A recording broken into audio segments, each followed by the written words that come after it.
বাবার তরবদি, মার তরবদি, দাদার তরবদি, দাদের তরবদি, নানার তরবদি, নানার তরবদি, শাশুর শাশুড়ি লই যদি আত্মীয় স্বজন কল এন্তকাল হয়ে তার খবর সব পৌঁছাল।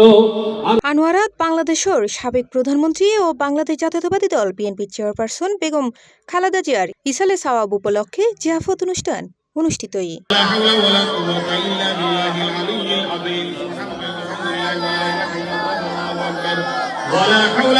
জানুয়ারি 5 তারিখ সোমবার দুইজা উপজেলার হেটিকাইন 5 নং ওয়ার্ডত জিয়াফত, কোরআনে খতম ও দোয়া মাহফিলের আয়োজন করে ওমান সানাইয়া বিএনপির সভাপতি সিআইপি মোহাম্মদ নেসারউদ্দিন। এ সময় বেগম খালেদা জিয়া ও নিজ পরিবারের মরহুম সদস্য আলোর আত্মার মাগফিরাত কামনা করে বিশেষ দোয়া ও মুনাজাত করা হয়। আমার আজকে আমাদের আপসীর নেত্রী বাংলাদেশ জাতীয়তাবাদী দলের যিনি সাবেক তিনবারের প্রধানমন্ত্রী ছিলেন, 30 তারিখ উনি আমাদের কাছ থেকে বিদায় নিয়ে গেছেন।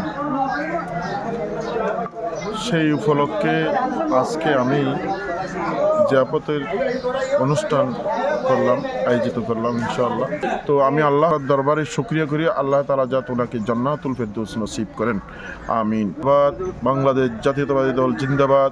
শহীদ জিয়া অমর হোক, খালেদা জিয়া অমর হোক, তারুণ্যের অহংকার তারেক রহমান, বাংলাদেশের দেশ নায়ক তারেক রহমানকে আল্লাহ তাআলা যাতে হায়াত দারাজ করেন। উক্ত অনুষ্ঠানত চট্টগ্রাম দক্ষিণ জেলা বিএনপির সদস্য সচিব লায়ন মোহাম্মদ হেলাল উদ্দিন সহ বিপুল সংখ্যক নেতাকর্মী ও স্থানীয় জনসাধারণ অংশ লয়।